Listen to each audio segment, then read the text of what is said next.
So, we had a little bit of technical difficulty, so we're jumping into the conversation midstream here. So I think we call this daddy talk right now. We're talking about the intersectional moments of being, Black men who are also foster parents or foster adopt parents or, adopted parent, and what that's like here in Ohio. Well, they're in Ohio, as we said. I'm in Florida at the moment. But what that's like and what that experience is. And so, I want to be able to take a moment to go around and have you each introduce yourselves, and then we'll just jump into some of this conversation. So I don't know, Jeffrey, we can start with you. Yeah, sure. Yeah, thank you for having me. My name is Jeffrey Carter. I am the secretary for the Board of Treasury for Stonewall, Columbus. And I also, by day, work for Columbus City Okay. Council as a legislative aide. Wonderful. Thank you for joining us. And Dr. Dean. I'm Terrance D. I'm an assistant professor at Denison University, and also an author of several books, most notably Hiding in Hip Hop, Straight from Your Gay Best Friend, Mogul, and thrilled to be here. Thank you so much for inviting me. I'm excited to jump into this conversation. Yeah, yeah. Well, I have to personally say I'm excited to have a conversation with both of you about what it means to be, Black and queer, gay, and foster parent or adopting a child here in the state. Also, just because I think, quite frankly, I enjoy having conversations with both of you. And if I were able to have a glass with you right now, I'd probably sitting here and we'd be having a sip of bubbly. Because I think it's always real talk when we do have conversations. I think when I came to this, and maybe we started that sort of coming to the space of deciding to be or making that decision to thinking about welcoming a child into your home. I know for me it was always something that I thought I would do. I don't know where that that inspiration came from. I could say that my mother sort of instilled that idea of being able to welcome someone into your home if you have the space, ability, and opportunity to do so. But I think growing up as a Black man, I always thought that would not be me. I would never be that person who was going to adopt a foster child because I was going to be a statistic, right? Like I thought that I didn't actually think I was going to make it to 40, right? Like the vision for me in this path would have been death for some other reason, whether that had been contracting HIV/AIDS because I was a gay man, or again growing up in New York, ending up just again a statistic. So here I am, 40, and I'm a foster dad. I'm a foster to adopt dad. I have a four-year-old, and it's everything that I thought I could not get to. And then also here in the state of Ohio, right? When I went through this process of saying, okay, right, like I want to go down this path, and you would think that, you're going to be confronted with sort of the interracial space of what kind of children might you get? Would you get a white child? So a lot of these things were things that came to sort of my contention when I became a foster parent, but also believed it was the right thing to do. Like, what were some of the thoughts that brought you to decide to do what you did in terms of your path? Maybe Jeff, we'll start with you. Sure, absolutely. So, I would say for most of my teen years, right, my grandmother, she lived with Alzheimer's from 1993 until 2006. So most of those teenage years, my family is a strong collectivist family, and we take care of one another. That's just what we do. And all throughout my teenage years, and my friends are out having fun, I was at home helping my grandmother because my mom had to work, and that kind of, when I got older, I just got used to being that natural caregiver. And then once I turned 18, the first decade of my adult life, I worked in group homes, so that kind of natural caregiver kind of translated to, or transferred to, working with kiddos, in group home settings. And I just loved it. And for me, it was just, I knew that growing up in Linden, I also, both my parents, spent time in prison. So, I was without parents for, several years of my younger life. And being in the space where, I finally went to college, I finally pushed through, never thought I would be able to go to college. It just wasn't what my family is about. You get a job, you get benefits, you work a good life, and that's just your life, and being in college, being able to have opportunities I never thought existed for me, and being able to live and survive and thrive in those spaces, I was like, okay, this is a completely different world I never knew existed for me. But at the same time, I was kind of missing taking care of, of people, especially kiddos working in the group homes. And so I was like, how can I marry the two? How can I maintain the life that I've earned for myself while also still giving back in this capacity? Because not only did I need to do it for these kids, I needed to do it for me.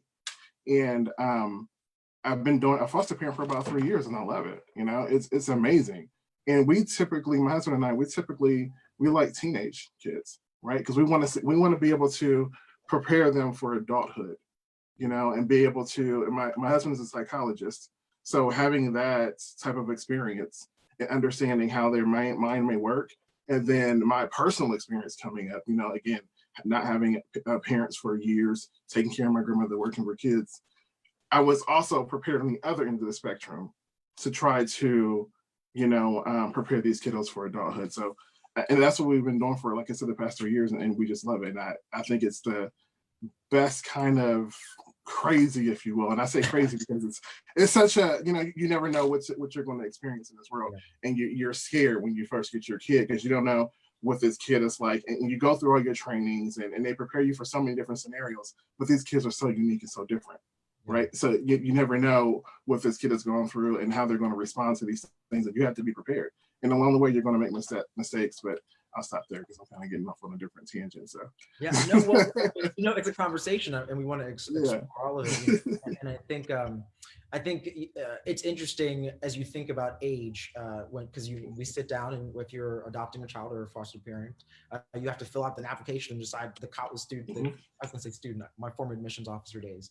You have to fill out your child profile and sort of what kind of young person you want. And I remember starting this process and thinking about only wanting a certain age, right? Because I was like, I want them old enough to speak, but not too old, right? So I was like, 5 to 10 maybe age, but I ended up with a 13-month-old as my first child, and I think it's interesting to think about those spaces. I don't know, Dr. Dean, what as you talk about your story in terms of what got you here, like was there also an age specific thing that you thought about? Yeah, I was gonna say God bless Jeffrey, because I had those teenagers and I was like, hell no. Because we all know what we were like as teenagers. Right.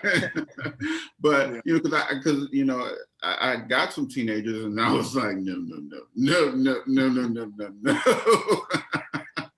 But what brought me to being a foster parent, to me, it wasn't about nurturing, or I just had this, desire to want to be a parent. I'm already a father already. I have a son, but he's much older.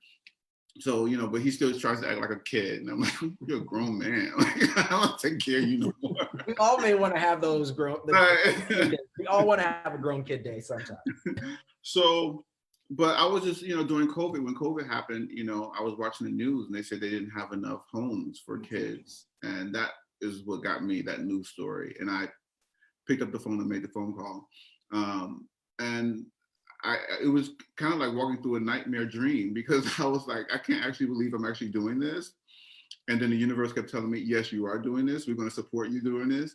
And then everyone showed up. I didn't even know that there were that many Black queer men who had already fostered to adopt, because when I put it out there on social media, they all reached out to me like, oh my God, welcome, whatever resources you need, we're here to help you. So they were helping guide me through the process. So I'm very fortunate that I found a village of men who are already doing it in the process. And you're right, that application, when they actually, what type of child you want, I was very open. I was like, I'll take any child, just send me one, just send them. I got a big old house. I have fantasies and dreams. I would be like the Josephine Baker of Ohio, I was not as open. I had a very narrow view of who I thought I was going to be taking into my home. Yeah, and then you get that first phone call, you get that first child, and that's when you start to reevaluate things. You're like, oh, hell. Right. Well, for me, it was, I thought, and I think I don't know if I've shared this with both of you before, but, when I sat down, I had this vision in my head of raising the next president of the United States, right? And so that meant I had to raise a little white boy. Like that was what I thought about in my head, right? Because again, that's what I've been acculturated to think. But you know, it was a beautiful thing when my niece, and I'm adopted into a family, and my niece is white, and she says, "Uncle Densil, you have to think bigger than that," right? Like sort of that notion of like, like we as a society and community shouldn't be limited by what we have seen before, and think more. And so again, that's why I ended up with a little girl in my home. My niece also told me, "Densil, you have strong women all around you. So why would you not understand how to raise a woman or be able to inspire that space?" And I'm not saying I can do it whole singly on my own, but being able to embrace that opportunity, and still teach and support. And yeah, so you know, I thank my niece for waking me up to a reality that was bigger than myself. I remember crying. So we adopted our daughter on the 13th of November, and I remember crying when they officially announced, you know, President Biden and Vice President Kamala Harris. And for such an intersectional moment for me, because I'm also Jamaican, so there was that unique moment, and I thought about what it would be like for my mother if she was still alive to see this. But also in that moment, it was this moment of thinking, wow, you know, as I was a foster parent, I am now an adopted parent, but my child could potentially be the next president. Wouldn't that be awesome? I don't know that we've had a foster president, right, or however you want to term it, right? But again, the expansion of what that means could be something beautiful, you know. And I think it is the work that that we do in terms of representing and stepping up into these spaces. You're absolutely right. I think it's important to is knowing who you are as a person when you go into this as an adoptive parent, because you are taking in a personality, a person, a human, another, who have their own thoughts, feelings, and emotions, and all these other things. But also, these kids are fragile. I think people don't understand that they've been through the system and been tossed around in so many different homes. So you have to be mentally prepared for that. And I remember going through the courses and they were telling us about those experiences. But it's not until you actually get the kids in your home that the experience becomes like a real life, okay, what do I do in this moment, type of thing. And like I said, you get those calls in the middle of the night, because I still get those calls, because on my form, I specifically only wanted boys. And I think we can talk about that because I'm a single Black man, gay man. Yeah. And I'm in Newark, Ohio. So, I'm in 99.9999999% white community. Yeah, very different. So I was like, okay, I said, I only want Black boys or, mixed race. I was like, 'cause I'm not gonna be walking around with no white baby, not in Newark, Ohio. Right. But there's a possible concern about that in terms of the perception of what people may think. Exactly. And that shouldn't be what we have to think about. Exactly. Right? It should be that I would be open to taking any child. Yeah. Right. And so I had to be very mindful of those type of things as I was filling out my application. I would change that if I moved to Columbus. But the great thing is that I can say is that I get tons of calls from my agency for little boys, Black boys who are unfortunately in the system. And they tell me all the time that they need more Black men. And they were like, could you please tell some more of your friends, So I'm glad to see Jeffery, because I was just like, I can't be the only one getting these calls.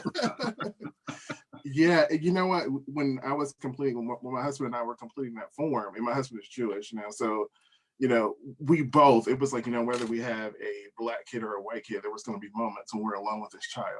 And if they're, if they're the opposite race or a different race, it's that being able to be comfortable in that space, right? Because, you have to be able to, some people are going to look, it's just human nature.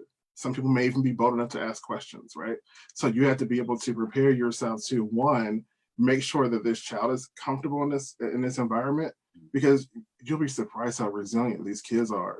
A lot of them have been from one home to the next, and they've been with so many different folks, so they're usually probably better equipped to deal with those situations than you are.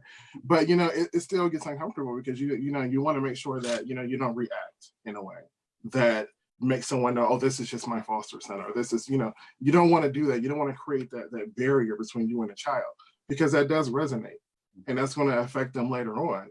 And and there's a penalty for that. You want to be able to. For me, I think the main point of doing foster care is being able to provide a child with certain privileges, honestly, because I think all of us right now, we're in a place where we do have certain privileges and we're able to give back, right? And so we're here to expose these kids to different worlds. Like some of the foster kids I've had, none of them have been exposed to Columbus City Council or government work or, CEOs of certain agencies, because we go to different events. When you give them that kind of exposure, then it kind of offers them a different insight, a different outlook on life where they think that, okay, these opportunities are for me. So I just think that, yeah, there's so many layers to being a foster parent. Yeah, but it's interesting, Dr. Dean, because I think you brought up something too that, Jeffrey, you explored a little bit. When we go through the classes and the training, which you do have to do, right? Like to become a foster parent, you have to train. To become a parent, to become a foster parent, you have to train, right? So which is an interesting thing. And I think it's interesting also to be a Black queer man, as I sat in these classes, oftentimes by myself, oftentimes in predominantly spaces when I was the minority, and thinking about what that felt like, again, for me anyway, thinking about what other people were thinking about me sitting in this class. Why are you here? What do you, what can you offer a child? And it's interesting because in my classes, the conversation never came up around sexuality. No. And I always thought it was odd that they wouldn't broach that topic, because I was like, I'm a gay man, right? Even when I went to the agency after I filled out the paperwork and all this other stuff, it was like they danced around the topic. Yep. They wouldn't specifically name it or say it. And I remember getting a call about a young man. He was actually in a center and he was being bullied by the other kids. And the woman kept stating, he's a little different from the other kids. He's not like the other ones who are more like the, they're rough. Like she was using all these other languages and terms to describe. And I was like, so you're not going to name it? Okay, so we're going to play this game, right? This is what we're going to do. We said, we just feel like he'll be more comfortable with you, in a home like your home. And I thought that was very interesting how they wouldn't put a name to it. It's interesting because I don't think that until I became a foster parent did I think about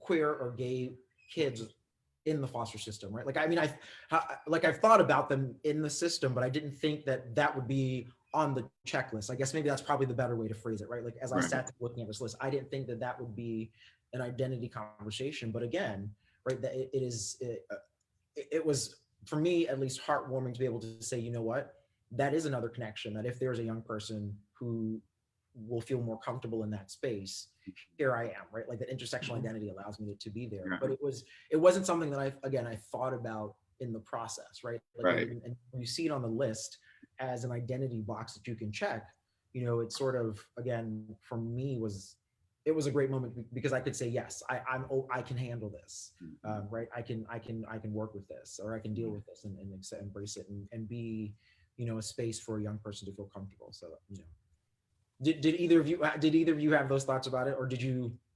I did, and for me, I always wonder, again with these kiddos going from one house to the next, they never know who they're going to be living with, and so because of that, they may not feel comfortable exposing themselves because they don't know how that's going to impact their relationship with their new foster home, right? Will they be abused there? Will they be neglected there? Or will this, if I come out, does that mean that I'm going to have to go to another foster home again? Because maybe I am comfortable here.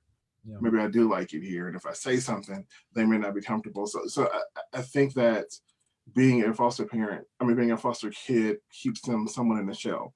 So when you do have foster parents like us who are comfortable in our own skin and they know when they come to us that there's not going to be any kind of backlash and they feel comfortable slowly coming out. I mean, I did have one kid like that, and it was a very interesting experience, just listening to that. I don't know. We need more. We need our foster kids, especially the LGBTQ plus kids, need more parents like us out there. Yes. And it's a really a beautiful thing. And I know some people are usually afraid to become a foster parent because you're going to make mistakes with these kids. You're not going to break a child. My grandma used to always say that, to my cousins when they have their babies. You're not going to break them, and you just learn as you go, and the kids learn you learn them, and it's like building a relationship, really, with a new friend. So for me, this is like my call to action. If you ever thought about it, about becoming a foster parent, please do. And with me being on the board with Stonewall, Densil, I'm sure Densil, you wouldn't mind. I wouldn't mind people reaching out to me to talk to me about if they're interested in it. Please do. And I want to make sure that people understand too. It's like there are many options you can do within the foster care system. Mm-hmm. I went in thinking I went to foster to adopt. Like that was my thing. I wanted to adopt a child, raise a child, and then once you become a part of the system and you learn the system, you get these different type of kids. I realized I'm better suited as a foster parent who is a respite parent. Yep. I'm like, I am the uncle that you can come visit for the weekend and you go back home. Like that's the parent I am. That's it. I know my limits now, but it's like you said, Jeffrey, I think it's great that kids are introduced and get to see like there's someone else out there that looks like them, that they can identify with, especially LGBTQ plus children. Because I get a lot of especially the young boys, and they're like, wow, you're a professor? What is a professor? Like they ask all these great questions. And then, they see a lot of books in my home, and then they have their own room. And they're like, is this my room? And I'm like, yeah. They're like, by myself? And I'm just like, and it's just so amazing, like, to get to expose them to so many other different types of worlds that they get to see, and then for that weekend or the week that they're with me, I get to encourage them, inspire something and have them leave with some type of hopefulness or message, that I've instilled within them to help carry them along the way of the journey. But I just want to, put out there for everyone who's interested, you don't necessarily have to be in a system and say, oh my God, do I want to adopt, do I want to keep a child from, there are many different things that you can do within the system. You just have to know yourself, your tolerance, again, I am the uncle that you can come visit for the weekend and you got to go back home. My husband and I, we were respite parents in the beginning as well, because, he was in school full time and I was, working crazy hours. So we didn't know that we would have the time, that the kid deserved, full time. So we were like, okay, we'll do respite, and those out there, if you never heard of respite, typically if you have a placement, which means the kid is almost permanently with you, could be with you for years per se, and you may need a break for a weekend or whatever, or maybe you're going on a trip, you'll have respite parents like Dr. Dean that you'll take your child over to their home for the weekend or that week or whatever. So, there's opportunities there, and that's how you can kind of get your feet wet in that space as well. Mm-hmm. Well, actually, I appreciate both of you putting those two summaries to this space because we had some technical difficulties. I think we're going to want to invite Zach back in to do some updates. But, I think the call to action here that you both have put forward is one, LGBTQIA identities are in the foster care system, and representation in terms of foster parents, that's important. So, a call for the community, the general community, is LGBTQIA parents and folks consider becoming a foster parent or a foster adopt parent, because there are these identities in the system that need that. And then I think the intersectional moment, right, is ultimately there are representation matters, and when you have the opportunity as a gay Black man to be a foster parent and to step up into the space, we encourage you to do so as well. Because again, representation matters, and that moment, that month, that week, however long it is that you're able to impact that child's life, could change it for the better. So I want to thank you both for being open, honest, and genuine in this conversation, and also just thank you for opening your homes and welcome them to the young folks who need a little bit of space, time, and compassion from the community. So thank you both so much for joining us today. Thank you. Thank you. Absolutely. Thank you. Zach, are you there? You want to come on back and join us? And I think we'll. Oh, there you are. I'm here. What a beautiful conversation. Thank you so much, both of you, for taking time out of your schedule to talk about not just your experience, but your insight into the needs of the community and the needs of folks who are living within the foster system. So I think that, You provided some great insight into there's not just a linear or monolith path when it comes to being a foster parent. There are many forms that that can take. And I think that I learned a lot, and I'm really excited for our folks who are tuning in either now to the live event or if they're watching this video a little bit later to get a bit more of an insight into your experiences. So thank you so much for your vulnerability and your availability. Thank you. Thank you. Absolutely. Thank you. Yes. Awesome. So we are now going to pivot to what, as Densil alluded to, our technical difficulties. We are going to say goodbye to our guests. So goodbye, guests. Bye. Thank you so much. And we are going to now pivot to what we started the conversation with, is with some updates. So first of all, wow, Densil, thank you so much for you sharing your story as well. And that was a great conversation. I really, really appreciated everyone who was a part of it. I think yeah, I think it was great, and as I said, I appreciated their honesty and their openness, it's a vulnerable thing to step into this space and then to talk about it in open community. So yeah, I don't know. Do we want to kick it off again from the top this time? Sure, we'll do it. We're going to pretend that in editing this is going to be at the beginning. Just kidding. You can't get it in post. Yeah, can't do that with real life though. Can't do that. This is happening live. So what we started at, and you didn't see before I realized that the live didn't connect right at 11:30, is that we went through some updates as well as some look backs at our month of March here at Stonewall. So looking back at March, we had a blood drive on the 18th. That was what our last at the center was teeing up with our guests from the American Red Cross.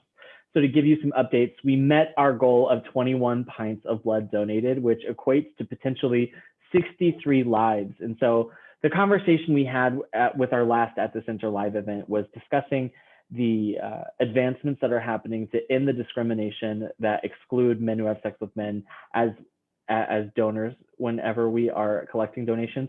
We can see how that shifted from a lifetime ban to a year ban to now we're at 3 months, and with more actions like the study that is happening now that the Red Cross is helping back, that there is going to be science and evidence-based decision making to where the science is going to show that this is a discriminatory practice and that it doesn't need to be there. But until then, we're going to host more blood drives, because 63 lives, can you imagine if we are able to have that impact within, not just within our blood drives, but every blood drive? And as much as we want people to come to our future blood drives in June and September, and you'll find out more about that, donate blood. If you can't donate, if you're not eligible, if you're facing discrimination within that policy, okay, this is a call to action. Get 3 other people to go and have them donate blood. So Densil, I saw that you unmuted yourself and you have thoughts, so I'm gonna turn it back over. No, I was just saying yes. That was it. I was just kind of excited support. Love it. Yeah, LGBT people, queer people, we need blood just as much as our cis hetero counterparts. So a blood boycott and donation boycott doesn't help anybody. So if you're eligible, please donate when you can. And then I'm going to turn it back over to you for some fantastic updates and fantastic news. Yeah. So, I think we are always excited when we are able to partner with community organizations to implement programming and programs. And we recently received a $25,000 gift from Schneider Trucking to help us support our programs this year. So I'm excited, and I hope you're excited, Zach, because ultimately what that means is that we can, turn on some new and critical programs for the center in the coming year. So yeah, so I don't know. It's I'm over the moon. It is significant to our budgeting that allows us, again, to not have to worry about raising $25,000 to supplement programming. So that's great. Exactly. We are going to be able to support so much new programming that we're hoping to roll out.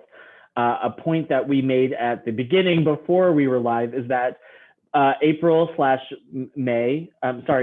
marks the 100-day mark of me in the position of the manager of programs and outreach.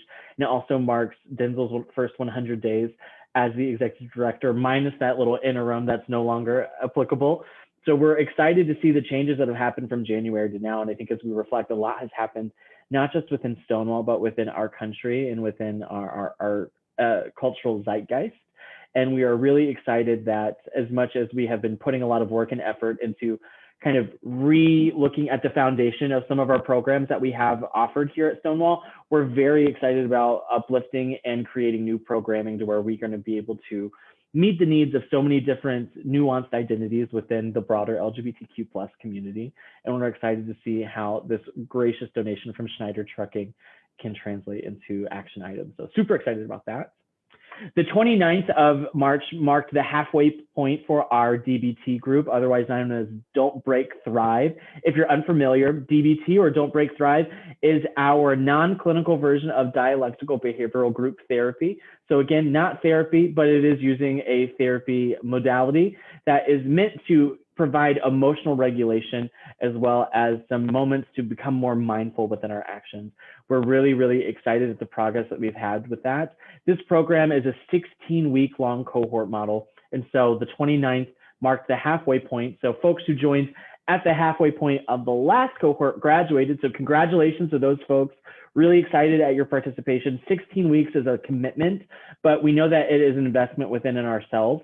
As of right now, I have been participating as a participant in the current cohort. So I'm at my halfway point, and I've bonded with the folks in my cohort through their lived experiences, sharing my lived experiences, and getting some tools to add to my everyday actions that make me more mindful and that are allowing me to find some tools to regulate my emotions a little bit better. So it's a great supplement to add into my overall mental health plan. And I think that if that sounds like something that is interesting to one of you who might be listening, our 16-week cohort wraps up in mid-May, and we'll have more information about how to join with our next group. So we are already past the halfway point, so we welcomed some more folks into the halfway point cohort this past Monday. So welcome to those folks. If you're watching, we're really excited to have you, and we're really excited for our future of that program. So again, if it sounds interesting, be on the lookout. New cohort starts in May.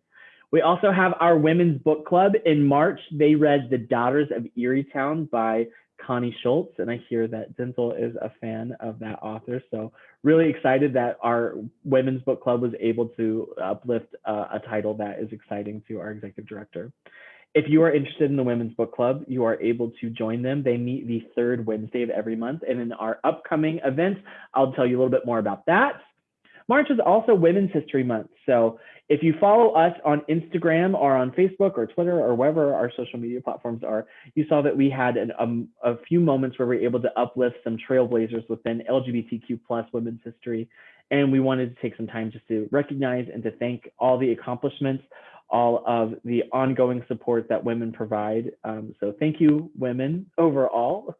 I actually was joking with my husband. I was listening to like a Country Women's Power Hour playlist, and there was a song by Shania Twain that came on, and I was a little sleepy. It was closer to the end of the evening, and it was just a power ballad talking about how great women are. And I started tearing up because I started thinking about all the amazing women in my life. So just a moment of corny vulnerability. If you ever want to tear up, I'll find the name of the song and email it to you, Densil, so that you can enjoy it as well. Love me a little Country Women Power Hour. Love it. I'll be on the lookout. Oh yeah, I'll definitely send it. March 31st also marks Transgender Day of Visibility, and we were happy to provide some social programming with that. And we're also looking forward to, with generous donations like that of the $25,000 from Schneider Trucking, we're able to create additional programs that are going to be able to serve more identities. And I'm excited at some of the things that we have in the works specifically for our transgender community. And so I'm excited about that, and we will share more about that in the future. But again, know that whenever you are donating to Stonewall Columbus, you are helping activate programming, not just within our ongoing list of fantastic Pride celebrations with our Pride 365 model, but you're also helping us with our everyday programs that serve and meet people's needs every day. Looking forward to April, we have some upcoming events on the 13th. That's a Tuesday at 4:30 p.m.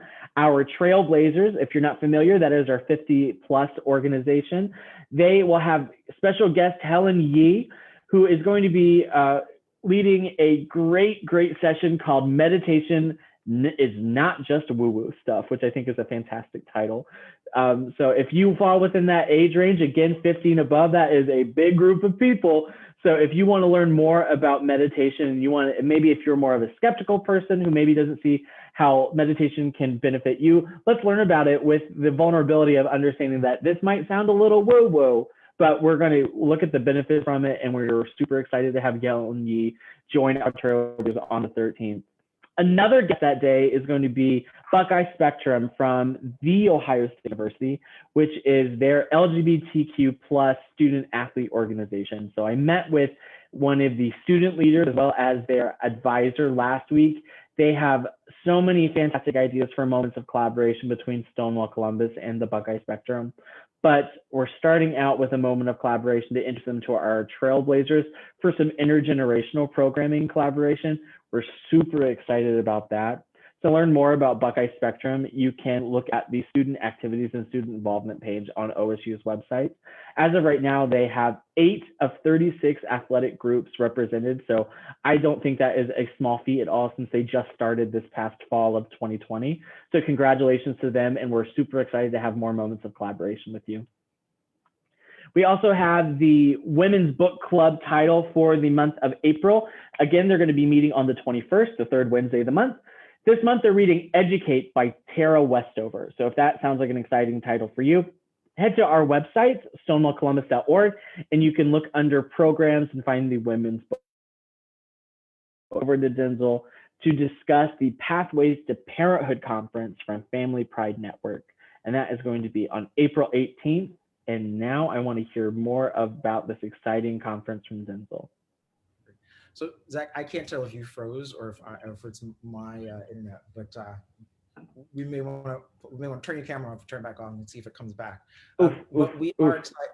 I just can't tell. I don't know if it was me or you, but we are excited that on 4/18 we'll be having our Pathways to Parenthood conference, and this is the annual conference that we have done. Are you still there, Zach? My Zoom is not responding. Okay. Can you hear me? Oh, she's back. It's all right. Well, we'll keep going. So the Pathways to Parenthood Conference is part of a Family Pride Network programming, and we'll be hosting that on 4/18. And we're excited to talk about the different pathways to parenthood, and I think across the state we have a wide opportunity for engagement. In a new digital platform. So this is our first year we're doing it this way. Again, COVID, thank you for allowing us to expand our reach and connection to a much larger community. We'll have special representation and guests speaking in different facets from foster parenting, which is part of the reason why we had a conversation earlier about foster parenting, also in vitro fertilization, as well as adoption processes. So we're excited to do that. And then we'll have a special story time with Nina West during that presentation as well. And the day will wrap up with a resource fair where families or prospective parents can pop into different rooms and talk about the different pathways to parenthood and get some additional resources from folks as well. So really excited to be able to partner with that and continue to put on that wonderful program with Family Pride Network.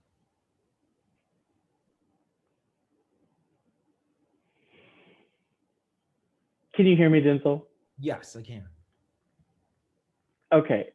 It seems that we are still live on Facebook, but for some reason my screen is frozen and it is an atrocious frozen picture. But feel free, if we want to launch into our next topic of conversation to wrap us up, are some ongoing conversations around Pride 2021, otherwise known as Pride 365. Super excited to hear more about that. Okay, great, wonderful.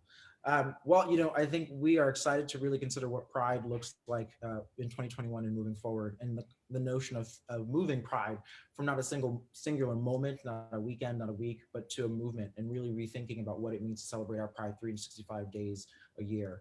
And that is a big shift, but I think something that we are all excited and ready to do. And I think here locally in Columbus, one of the first ways we're starting to think about that is how we partner with the city to kick off Pride Month. To work and uplift the LGBTQIA community across Central Ohio all month long, and so we'll do that with hopefully a city hall lighting ceremony at the beginning of the month, and then we'll also be thinking about how we work with and partner and uplift the community to have moments of celebration safely throughout the entire month. Stonewall doesn't own Pride; we are conveners of Pride. We help uplift. We organize a Pride March that brings together 800,000 people every year, and that's something we want to continue to do to be able to gather the community in celebration, honor, and recognition as we move forward. But we also want to be sure that we are allowing our community a beautiful rainbow of individual identities to celebrate as they should and in their own way, and we will uplift that opportunity as much as we possibly can. So that means that we are still open and collecting Pride sponsorships through the 16th, so that we can put on a wonderful virtual Pride celebration for everyone, so we can push that out into the community. And then again, we'll be putting on events throughout the month. We will still host our traditional Pride ride in partnership, as well as our 5K run in partnership with organizations. And so more information will be coming. You can find that information out on stonewallcolumbus.org/pride as well. We are excited. Oh, was that? Oh, I just said that's beautiful. I'm excited. Great.